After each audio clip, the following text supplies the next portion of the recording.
Yashashree Shinde was a 22-year-old simple girl living in Navi Mumbai, Uran. She had recently completed her graduation and had also got a job in a call center in Belapur, and her routine was almost the same every single day.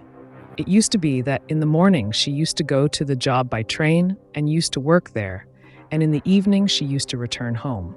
But on 25th July 2024, she did not feel like going to the office at all. She took leave from the office. At 10:30 in the morning, she left home to meet her friend. She told her family that she would return by evening. After meeting her friend, Yashashree talked to them a lot. It had been a long time that Yashashree was a little tense and a little worried. That is why she had gone to meet her friends after so many days. And after talking to her friends and after hanging out with them, she started coming back home by 2 o'clock in the evening, but she did not reach her home at first. Her family kept her waiting till late night, but when she did not return, then they knew that something was happening because she doesn't act like that. And without waiting much, they directly complained to the police about this. Yashashree had gone missing on Thursday. And even till Friday, the police was not getting any clue as to where Yashashree was. But then suddenly a call came in the police station regarding this case. On 27th July, at 2 a.m. in the morning, a call was received in the police station. The person was immediately calling them near the Uran railway station. As soon as the police reached there, the sight in front of them was that there was a dead body of a girl amidst some bushes behind Uran railway station, and this dead body was soaked in blood and eaten up by the dogs that were nearby. But police remembered that a few days back there was a girl missing whose family had identification was filed for that body, and the description of that missing person was matching with this body to a great extent. When Yashashree's parents were called for body identification, they were completely broken. Yashashree's parents were praying that it was not Yashashree. After seeing her tattoo, they knew that their daughter is no more in this world. But the question still remains that who was this person who made Yashashree suffer this condition and whom Yashashree hated so much? Police quickly got to work. First, they tracked Yashashree's mobile location to find out where she had gone, which revealed that Yashashree had gone to meet her friends and had left from there at 2 o'clock in the evening. On location and tracking, the police came to know that around 2:14 p.m. she was near the Uran railway station. Now the police had to check one last thing, the CCTV footage around the Uran station, and they found Yashashree can be seen in every CCTV footage. Around 2:14 p.m., when she was passing near Uran market, till now all this footage seemed absolutely normal, and the police felt that this footage was useless. But then the police saw that almost 5 minutes after, a boy had also passed by there.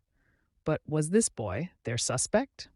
Was this boy the same man whose name Yashashree's parents were repeatedly taking? Actually, when the police were investigating Yashashree's parents, they were asking them questions. He was saying only one name again and again, and this name was Dawood. When Yashashree was 17 years old, her parents had complained to the police about a person under the Picturesque Act. He was repeatedly harassing Yashashree, and this person was none other than Dawood Sheikh. Dawood was also jailed, but only for a few months. Now the police had a lead, and now the police also had a clue. So they thought that maybe Dawood would have to go to the jail and got arrested because of Yashashree's complaint. He might not have liked it. That's why he did this to Yashashree to take revenge. But this is just a theory. Only Dawood could tell what was the actual motive of the murder. So the police now started collecting evidence against him, and they started by tracking his mobile phone. On tracking the mobile location, it was found that on July 25th, Dawood's mobile location and Yashashree's mobile location was seen at the same place, which confirmed that the boy in the CCTV footage was Dawood. But what was more shocking was that, from the mobile location, it was revealed that Dawood and Yashashree's location was also same on the 24th July. They were seen at the same place for some time, and this thing was a little odd for the police, but that was not all. When the call records were checked, it was found that both of them, i.e. Dawood and Yashashree, were in touch with each other since 2019. Both of them had talked to each other on the phone several times. But why was Yashashree in contact with Dawood? Only Dawood had the answer to this. But there was another number with which Yashashree used to contact again and again, and this was swing. The number was under the name Mohsin. Now the police had to extract information about these two boys, both Dawood and the Mohsin. But the most important task was to catch Dawood. The police came to know that Dawood is a resident of Bengaluru, and for some years he was living in Karnataka, and there he used to work as a bus driver.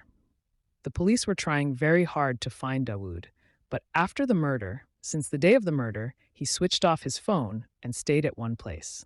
He was traveling to another place, so it was very hard for them to track him. But as soon as one of Dawood's relatives came to know that the police was searching for him, he called the police and told them Dawood's exact location. Dawood was in Gulbarg, Karnataka. Then police arrested Dawood on the 30th July. Now it was Dawood who could answer all the questions of the police, and apparently Yashashree and Dawood knew each other since school days. But after 10th, Dawood had left school, but still Yashashree and Dawood used to talk to each other. According to some articles, Yashashree's father Surendra Kumar had complained against Dawood under POCSO Act because Dawood had sexually molested Yashashree. And according to some articles, Surendra Kumar had complained because he did not like the friendship between Yashashree and Dawood at all. So after the complaint, Dawood remained in jail for a few months, and as soon as he came out of jail, he shifted to Karnataka and started to work as a bus driver, as I said. But during this time, he did not have any contact with Yashashree. But soon after a few days, he somehow managed to get back in touch with Yashashree. And the first thing he did was he apologized profusely to Yashashree for whatever he did in the past. A conversation had started between them, but we do not know whether they were in a relationship or whether they used to talk only as a friend. That thing is not cleared. But what is clear is that Dawood was liked Yashashree very much, and I think Dawood was very obsessed with Yashashree. So guys, remember I had mentioned the name of the Mohsin some time ago. So actually the Mohsin is a friend of Dawood. And whenever Dawood and Yashashree used to fight over any issue, then Yashashree used to block him. Dawood used to use the Mohsin phone to contact Yashashree. That is why the Mohsin number was appearing again and again in Yashashree call records. Dawood had come to Uran 3-4 times before as well. He had come to Uran railway station to meet Yashashree, but this time his intentions were completely different. He reached Mumbai on 2nd July, and he was talking to Yashashree. He called Yashashree to meet him on 24th. They both met, they talked about something, and then next day, that is 25th July, Dawood again called Yashashree to meet her, but this time Yashashree did not want to go to meet him, so she went to meet her other friend to tell this thing about Dawood's entire situation. At the time of meeting this friend, Yashashree received a message from Dawood that if she didn't come to meet him, he would post photos of both of them on Facebook. Basically, he was blackmailing her. And he actually did it. He posted these photos on FB, but he told her that these can be taken down if she comes and meet him. So Yashashree don't have choice, and she was completely under pressure. She thought that if someone saw these photos, then what they will think about her.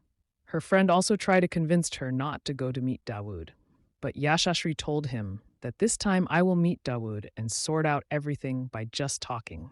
I will explain him everything, and I will sort out this whole matter, and I will close this entire chapter. But Yashashree was not known what was going on in Dawood's mind. His plan was so sinister that Yashashree would never have thought of it even in her dreams. So she came out of her friend's house and ran to a deserted place near the Uran railway station to meet Dawood. He was repeatedly asking her to marry him and settle down with him in Bangalore, but Yashashree did not want this. She didn't want to marry Dawood, so she refused this, but Dawood got this answer.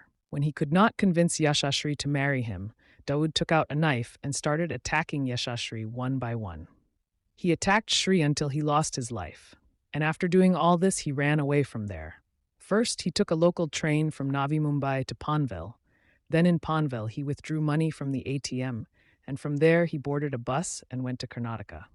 And after that, you all know how he was caught. Now, some of you might think this thing that Dawood had come in the heat of the moment and done all this with Yashashree, but let me tell you this thing. He had thought all this in advance because from Bangalore, he had brought a knife with him, which only meant one thing, that what was going on in his mind at that time.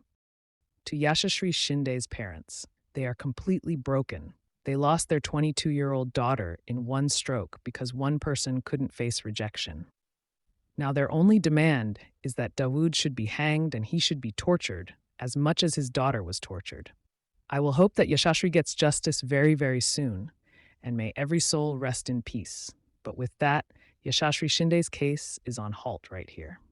Before you go, guys, if you like to watch true crime documentary, then please subscribe to me because here we do the same. I'll see you next week. Goodbye.